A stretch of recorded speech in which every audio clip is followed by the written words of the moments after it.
I don't know what's going on, what resources are in different schools, primary schools and high schools. We need parents to go in and check out their school resources. But they can borrow the books as parents, bring them home. If they're concerned about them, take photos of them and write an email to the classification office or to your local MP.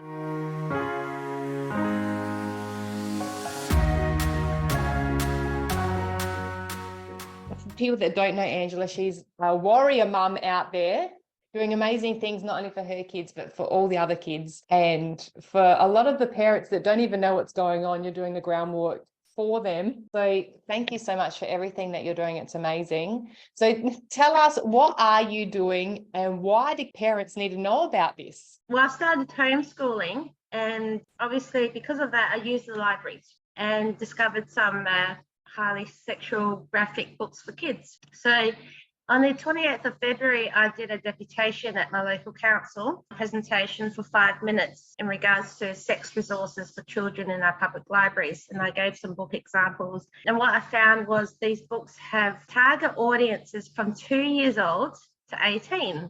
And so there's questions around classification and target audiences.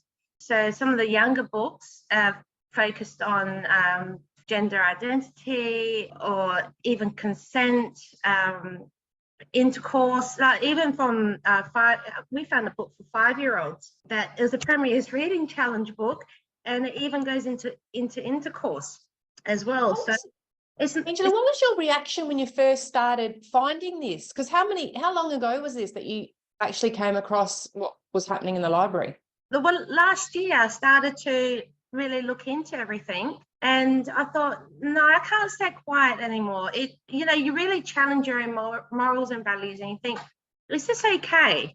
And you start to talk to other people and you get a feel for where they are. And okay, so there are books on human reproduction and puberty, and they're fine at the right ages. But there was even a book on for 10-year-olds that went into anal sex and oral sex, contraception and abortion, and it's really full on, and there's images in there, and these are sex instruction books, so they give actually instructions and images on how to do things as well, and detailed written description. Depends which books you get. And I found it seems so out there. Sorry, Angela, to interrupt you. It seems so, when you say these things, and I've seen examples, so I obviously believe you, but when you're saying it, you're like, no, this can't be true. This can't be going on. It is. And I've been, before homeschooling, I did volunteer at the kids' school and everything. And I've been a parent volunteer when I've sat in primary school, when I've sat in the sex education. And that was just on, puberty pretty much. And I felt uncomfortable as an adult listening to that, because, you talk to your own kids, and that's fine. But when you're sitting and you're talking about our body changes isn't too bad, but I can't imagine high school now compared to what it was when I was at high school. I've heard stories, I had a friend telling me a few years ago when her kids are young adults now, but when they were in high school, their teacher gave them dildos to play, and she said her sons were, and his mates thought it was funny, and they're having sword fights with them.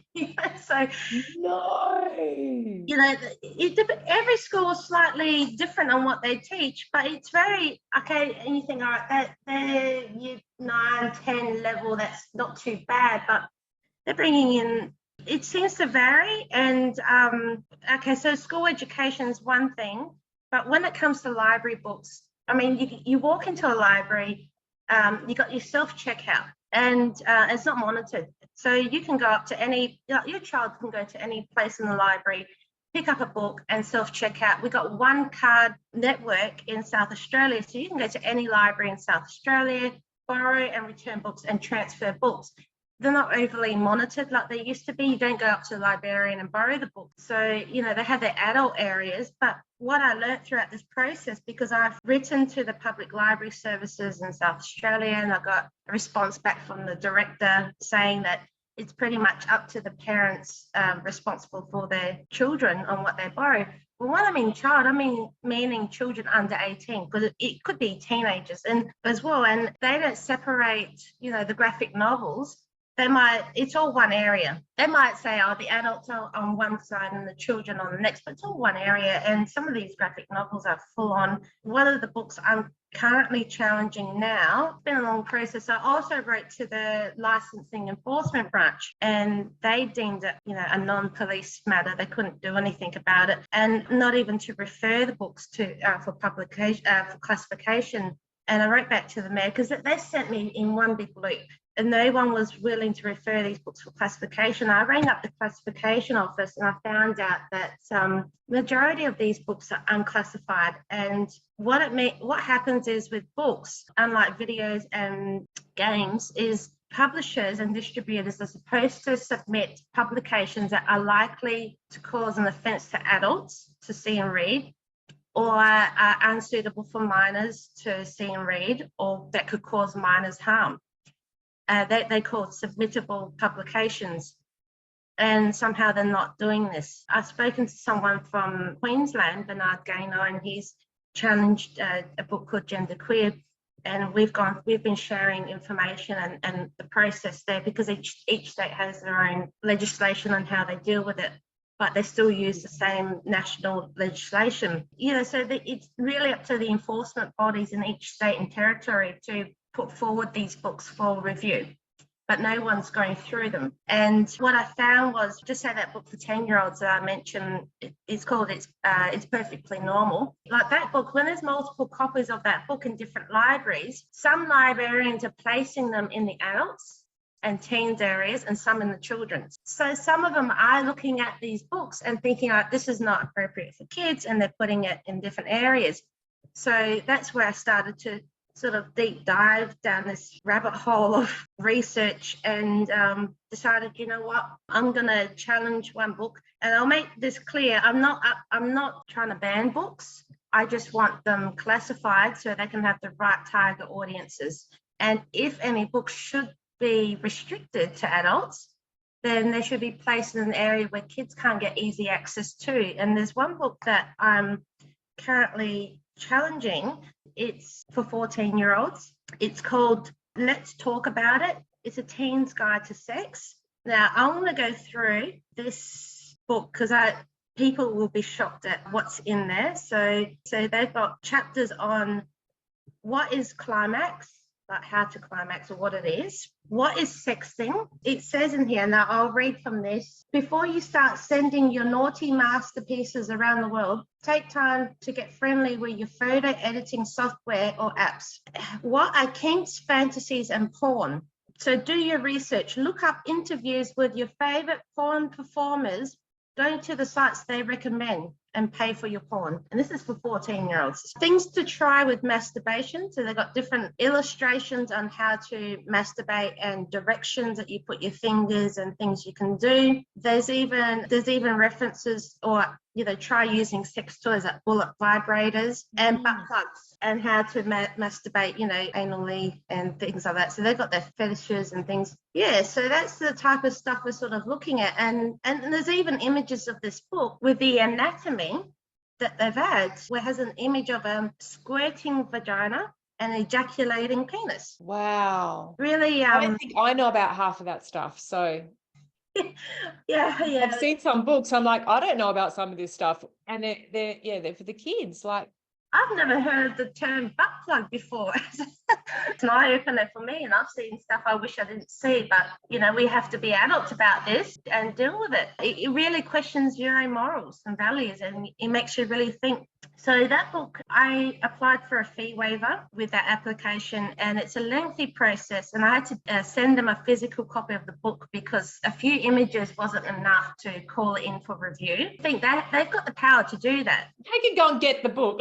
They also have the power, if they think that the book is a submittable publication, the communications minister has the power to call in the book for review. So obviously the images I sent them wasn't enough. I actually had to order them and deliver a book to their office, and the review, I think with the images, the fee application was about I don't know, 9 pages long that typed up, so we'll see. But it's got a due date now for the 13th of July. So hopefully by then that book will be classified. Plus, in order to process the fee waiver, I had to upload $790 to make the application complete, and then they process the fee waiver. So you had to find that money to be able to find the money. I found the money. If the book ends up being a restricted category, then hopefully they reimburse me or refund me part or in full. That's what I'm hoping for. You're just trying to get it classified. It's still going to be in the library and still available to the kids, isn't it? Well, this book there's 9 copies throughout the One Network in South Australia. The one we found was in Unley. It was on top shelf, full frontal display, and it was in the teens area, right next to the kids. Even for teens, it sounds too much, even for me, for an adult. Mature. Yeah. So is this the best we can do? Is this the best that can happen? Just be classified? If it's a restricted area, so if it comes back as a category 1 or 2, that's on par with pornographic adult magazines. They have to be covered. There's questions around whether or not they can be in libraries, but I suppose they'd have to be covered in a sealed bag and actually have the classification on the bag. I'm trying to fight the idea that, okay, it's up to the parents to be responsible for their children, but aren't libraries family friendly? Are they child friendly or not? Or are they just adult places? Because maybe have them for adults who want to borrow these books, but in a restricted area where maybe a borrow by request. That way we're not censoring the book, but we're protecting children. It could come back as M-rated, which is still unrestricted. And then what happens then when it's M-rated? It just has an M-rated. It only has a recommendation for children 15 and over. But it's still just being put. It's still there. It could still be on display. But as far as libraries are concerned, if it's M-rated, if any of these books came back M-rated, they probably won't be allowed to be in school libraries. That's the difference. And I don't know what's going on, what resources are in different schools, primary schools and high schools. We need parents to go in and check out their school resources. But they can borrow the books as parents, bring them home, and if they're concerned about them, take photos of them and write an email to the classification office or to your local MP or to Senator Antics. Been very good on this. Email him. Try to make a complaint on the classification contact. There's a contact form on their website, and you can make a complaint about a publication decision. Even though they're not classified, you can still challenge your classification because it's decision, and that's a good starting point. But we need to, or if it's from the schools, email the education minister. Give them proof. They need to see the proof. Just sex instruction alone, there's a few hundred just sex instruction books for kids, but there are more rainbow books. Can you explain to me what they are? What I see them because I go to the library, and what are those rainbow books? They're the LGBTQ ABC plus books. That collection. So transgenderism, the gay, lesbian, bi, those collections, and they most of those are fairly harmless. I mean, we need to representation on diversity, because there are children who have family members, adults who might identify a certain way or have different sexual orientation, and that's fine. I'm not a big believer in celebrating sexual orientation and things like that. I don't know why we have a whole month to celebrate it, but that's just my opinion. I don't discriminate against them, that community. I do have issues around children learning about their own identities, sexual identities in school when they're very young. Mm-hmm, mm-hmm. On a personal level, which is different than learning about it in the community.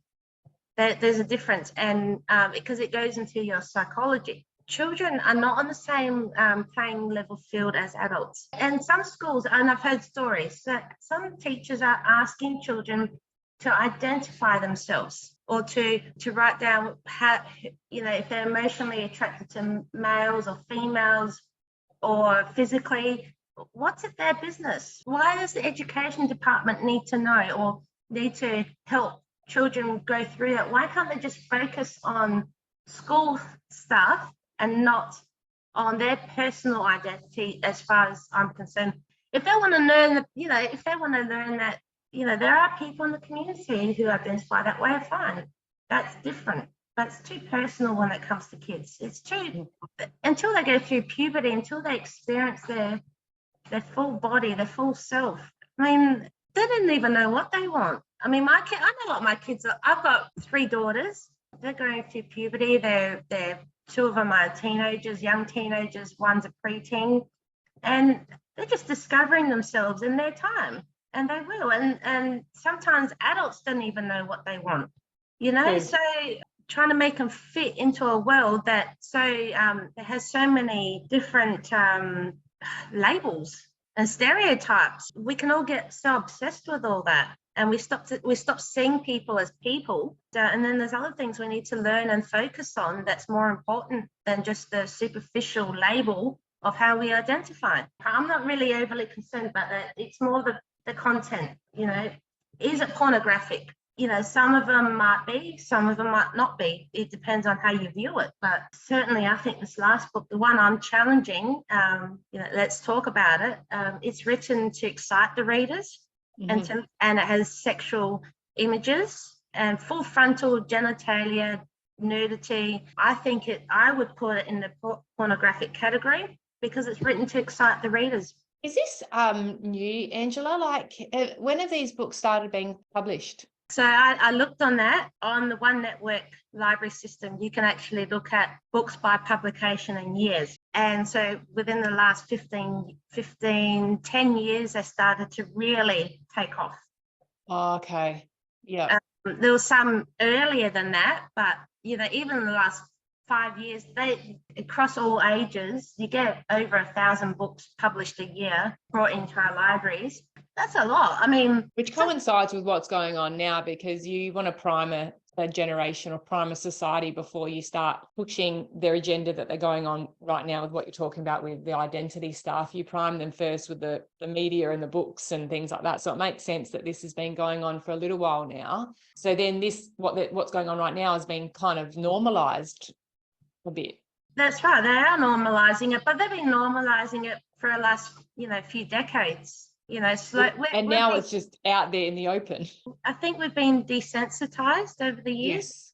Yes. And it's not until you're an adult with kids as well, but you think differently as an older adult than when you're younger.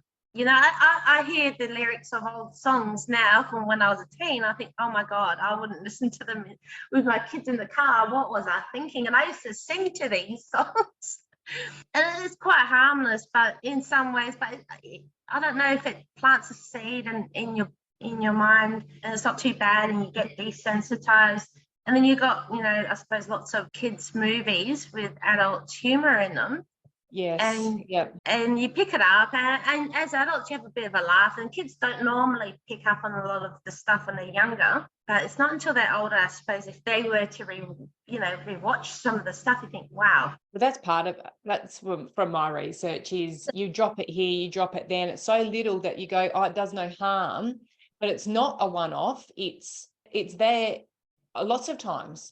It's in the song, it's in the movie, it's in the cartoon, it's in the book, it's in the TV show. And so they all add up until exactly what you're saying. We become desensitized to it, can't even say that word. And we accept it as, just accept it instead of questioning it. That's right. And, and we laugh about it too. And the thing is, with some adults, some of them are probably, or parents might not be aware what's going on, or they might be aware and they think, well, I can protect my own children, I can keep them away from it. And then there's some that are saying, well, I can't do much about it because it's already in the public, there's so much. The thing is, true, individually, yes, I can't control other people, their actions or reactions, but collectively we can. And that's where we have to be on certain things. This is a question I want to put out to the adults in the community. Are you happy with the standards of today? Because if you look at today, is an indication of where we're going into the future. You really need to be active. Where do you draw the line? This is where people really, and think about your own morals and values. I'm not talking about spirituality or religion, or I'm not against any people in the community. I'm not. It's more about protecting children, because with transgenderism, or gender affirming care, we don't know enough about it medically to know the benefits. And I've seen a lot of videos that balance. And I've seen videos where people have detransitioned, young people. And I'm concerned for other people's welfare on that. It's none of my business. You're a parent, you do what you want with your kids. But I do have concerns about that. It couldn't be easy questioning who you are. I can't imagine what it would feel like not fitting into the world in that respect and questioning everything. You look at professionals, first of all, they're professionals, they make money. You have a meeting with them, a doctor's appointment, a therapist appointment. As soon as you leave that appointment, they've forgotten all about you. They're thinking about the next client, they're thinking about their pay, they're thinking about when they go home to their family. Same with teachers. They're polite, or guidance counsellors. You know, they're different than what we had guidance counsellors growing up. They used to talk about careers. They didn't talk about how you identify. They're not your friend. They're professionals. You're not on an even playing field with professionals because you're paying for their service. So don't get too friendly with them. You just get the facts before you make any decisions. And think about that. When you're a child and you leave that school, your guidance counsellor is not going to be your friend when you get to your next school, to your job, or to uni, or wherever you're going next in life. It's the same with counsellors. So don't take them too seriously. Listen to the facts. You know, I think there's there's a lot of empathy and sympathy, and there's a lot of need for inclusion, but that's not enough in my books to allow gender affirming care or anything. You really need to follow your own intuition, your own heart, and don't allow people to persuade you to think a certain way to be included, or it's okay. I'm trying to get the words out, but it's almost like a trend in some places. I mean, when I was a kid at school, I never knew anyone. I never even heard of gender dysphoria before. I never questioned whether I was in the wrong body. I never knew anyone who questioned themselves up until, it started coming out. And where are kids starting to question themselves? Where are they getting the idea? If it's not coming from schools, where? Sorry, I just saw a nice little meme the other day that said, there's no way that a whole generation came up with this at the same time. It's the priming that happens. Like you said, the books have been in there for 10 years. The media have been slowly planting seeds, the videos, the movies, the songs. And so we're at that point that we've been primed to for the last decade, 2 decades. This is the thing now. This is the way that we're going to dismantle families, the way we're going to dismantle reproductive organs, and having family, having unity within family, because they, if we're family and community is close, we're indestructible, we're strong. Us dividing ourselves. So that's how I've seen it from looking at all aspects of it, is the agenda is quite clear now. It is. And I don't know if you saw the HWO's education plan. So there's a PDF. I can send it to you, but they go into, so in Europe, they're starting to do this. They have a plan, a matrix for different sex education. And it starts from birth. Yeah, so there's different levels. I think it was around 4 to 6 year olds. They want to start introducing early childhood masturbation. You can't make this stuff up. No, this is just... I've got a PDF on it. You have to send it to me. I have to send it to you so you can actually show people and take screenshots of this. I think Senator Roberts mentioned this on one of his Senate hearings or something, or questionings a few weeks ago. So he's already onto that as well. So it's starting to come out with this. It's an eye-opener, that one. But they pretty much say in there that from birth, children are sexual beings. They have sexual organs, but I wouldn't say that a baby from birth is a sexual being. I don't. It's just planting words and changing the meanings behind words, or giving new meanings to words. And they're being overly flexible around this, and it makes you question why. What's the reason behind all this? Okay, there's inclusiveness. And I get that. I can get that maybe 20, 30, 40, 50 years ago, people who were lesbian or gay might have had difficulty. I get that. I've seen people around me who probably would have dealt with that. And they're happy now. And I'm happy for them. I really am. And they've got really nice partners. And then there's it's gone so far. You know, where do we fit as a society? And it's not just about accepting adults for who they are. It's the kids. It's hard because I see a lot of social media posts where parents, for whatever it is, they use their kids as examples of leading the way. You know, oh, my kids are you know, inspiring other, you know, community, or whatever the post is about, whether it's about recycling, whether it's about, you know, anything. The kids are leading the way and being the examples for the future, and we should stop using our kids for that. We're adults. The adults lead the way. We're the ones that vote. We're the ones that are in committees. We're the ones that write books for 2-year-olds. We're the ones that, it's the adults that shape the communities, not the kids. Kids might learn how to be leaders, but they shouldn't be the ones setting examples. It's the adults who should be setting examples. I don't know if you've seen much of that yourself. I've seen it a lot. And also what led me to the challenge was I saw this meme on Facebook, and it had a picture of an iPhone, the newest iPhone on the top, and a box of crayons underneath, and it said, kids today want a new iPhone, but when I was a kid I was happy to get these, and it was a box of crayons. That made me think, yeah, that's because a whole bunch of CEOs and world leaders are all children. They're the ones that decide. They must be setting all the rules and policies. Absolutely not. It's the adults. What's the intention behind what they're selling us as well? It's where's it coming from? Is it coming from a place of love, peace, harmony? Is it coming from a place of control, greed? What is their intention when something does get delivered to us or invented, you know, by the adults? So it's ensuring that these adults are coming from a place of a good intention. That's the thing, is that there are lots of adults who are pro transgenderism coming from a good place, and I get that. I'm not saying it's the worst thing ever. It's not bad. It's just they come from a place of inclusion. They do come from a good place. Or if it's wanting to sell a mobile phone, you know, there are good intentions for bad ones. Every page, doesn't matter how thick the paper is, there's 2 sides to it.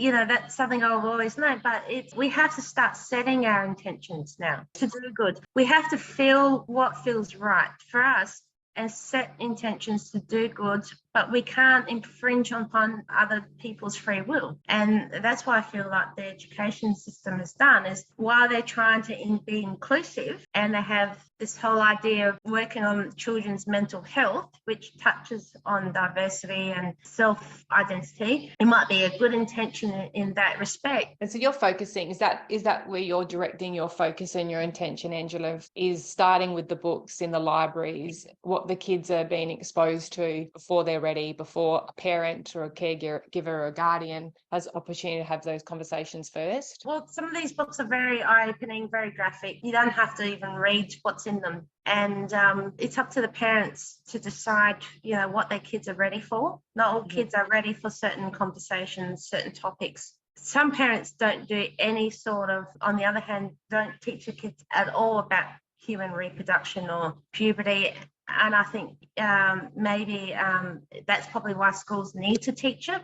There's also that element, I suppose, where kids need to know about the human body. They need to know the correct names of certain parts of the body. I suppose in the argument that if a child was sexually assaulted or abused, they could identify the body parts correctly or understand. It's sad that we got it. I know. The world that we live in, that this even, I know it is. I just have a hard time having to, you know, this is the world we live in. It's so upsetting. It is. And or, you know, I suppose if teenagers do get a bit too far, at least they know how to protect themselves sexually. And there is, you know, so there are benefits to it. And parents don't always have the open conversations with their own kids. Some have too much conversation, maybe. I don't know. What's your call to action for parents? I think you've mentioned it before, but just to reiterate again, for guardians, parents, what's your call to action for them? Go to the libraries, to your school libraries, to your local libraries. Go to the health areas. So the call numbers are between 612 and 650, somewhere between there, off the top of my head.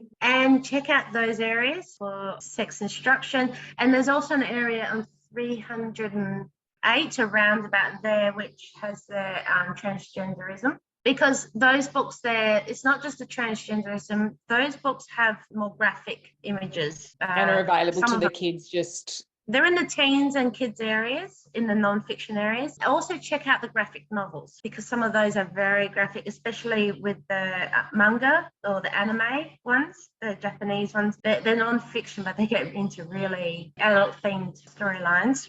So parents really need to be checking what their kids are picking up and bringing home from the library or from the school library. They really need to go through it. And if there's something that you think, I don't agree with this, or I think I'm concerned about the classification, send the images, take photos, write your emails. What I don't want parents to do, I don't want you going in with your phones and start filming inside of schools or libraries. How come? What happens then? Well, it's privacy. Be respectful. Be respectful to the staff. Okay. In a library, we're allowed to film in a library though? Take photos of books?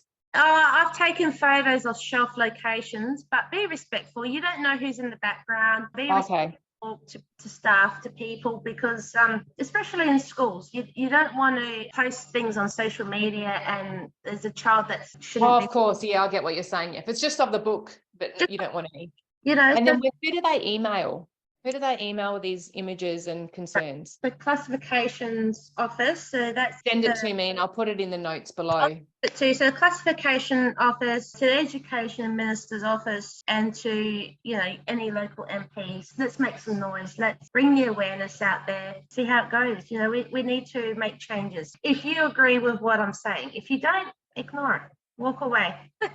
We're not trying to ban the books. We're trying to just get them with the appropriate target audiences. That's all we want. What I love about this as well, Angela, like you just said, if you agree, please do something. If you don't, it's not for you. It's a beautiful habit, I think anyway, believe in, for us to get actively involved and actively, consciously participate in what's going on in our communities, with the children, with the adults. We've been bystanders a long time, and we've been to be bystanders and not actively engaged. So what I'm hearing you say is, let's actively engage with what's going around us. If it's the books, fantastic, please do something about it. If it's something else, just as adults, let's actively engage in what's going on around us. And if we don't like what we see, let's do something about it. If you have children at school, I'm homeschooling, so I can't, but you can be a parent who goes to your governing council meetings at school. You don't have much say around curriculum content, but you can have some say around resources. Okay, great. So just participate. Just participate. That's all you need to do. Attend even council meetings if you need to. Don't be afraid to speak up. It's hard to speak up at first, but once you start, it's fine. And seek out like-minded people. That's the most important thing. Feel like you've got some people to support you. You feel supported, connected. Yeah, that's the key, because you need to be around like-minded people for anything you do, and find that one focus and just concentrate on that particular focus, and try not to focus on too many things at once. My problem, Angela. It's my problem. I'm like, thanks. That's good advice. That's good advice. Yes. So someone else told me that too. And what I found throughout, say, the freedom movement, I call it the truther movement, because I don't think we have to fight for freedom. We just have to spread truth. Is everyone's got to focus. So some people are focusing on the Born Alive stuff, or the in support of that, or some people are focusing on the books, education, smart cities, whatever they're focusing on to work towards. Everyone's meeting up. That's what we need to keep doing, is finding our focus and connecting with the right people and being open with people. We can't hold back now. It's time for us to say how we truly feel and get it out there with no regrets. Beautiful. I don't care if I offend anyone. If you get offended, that's your problem. I've got good intentions. Maybe I'm wrong, but I do have good intentions. You're trying to make the world a better place for our kids, and you're doing it in a loving, kind way. There's no anger, there's no, violence. You're doing it in a loving, kind way. Sometimes there's anger. Well, I'm not the most graceful all the time, but no, I don't think anyone is. I agree. I'm one of those for sure. We have to find what's right for yourself individually, but on the community level, we need to try to close that gap between all of us and put up differences aside and find the middle ground on our moral values. And that's where we need to be as communities. as well. So we need to be active now. We can't sit and think that this is just a movie. Put away the popcorn, please. Yes, let's actively participate. Let's do something about it. Let's just create a better world. Let's just do it. It's within our grasps now. We just need to stand up and do it. Yeah, that's it. Beautiful. Angela, thank you so much for everything that you're doing and having the courage and the strength to stand up and, write these letters and go and speak at the council and do these hard things that it sounds like you're making. It's becoming easier the more you do it, and encouraging and inspiring other people to do that too. So thank you. Thank you. It's amazing. It is amazing. It is amazing. I've met so many truthers, wonderful people who I thought I would never meet before in my whole life, and we all are now. And it's good because we're doing something good. We're raising the vibration, something more positive, and that's what's necessary, And I feel good. I feel like I have a purpose. It's unbelievable the type of meetings I'm having and everything. It's really great. It's really nice to do all that. So good. I'm going to put that PDF and the emails to email to in the show notes. Yep. Angela, if there's people that have got questions, are you happy to share your email address with parents that just need a little bit of guidance, maybe if they have some questions about what to do next? If they ask, they can contact you and you can just pass on my details. Okay, then beautiful. Okay, we'll just do that. If anyone's got any questions that's watching and wants to ask Angela more questions, contact me and then I'll connect you with Angela. Yeah, I'm not an influencer. I've got nothing to gain from this. I don't have anything public for people to contact me. So we'll get there. We'll connect. We'll how work it starts, isn't it? It's how it starts. We just want to have a better world. That's what I do this because I just want a better world to live in, and for the kids too. So thank you so much. Anything you want to finish on, Angela, before we say goodbye? I'll let you know how the classification review for this book goes around the 13th, whenever it comes. I think there's more actions that are going to come out soon. I think the first step is just bringing awareness and people checking out their own libraries. That's the first step. We'll take it from there. I've got another meeting with another MP coming up next week. I had a meeting with a mayor from another area. So I'm willing to have meetings. It's hard. I'm homeschooling. I'm a single parent. So amazing. I'm happy to meet people, by Zoom as well, or Teams or whatever. Let's just get people on board, get things done. Sounds like we're going to need a follow-up chat after this. We will. I think it may be in a few weeks. To let us know what's happened with those meetings for sure. Well, thank you so much, Angela. I really appreciate it, and sending you so much love and strength and good vibes to do all this great stuff you're doing. Thank you very much. Thank you.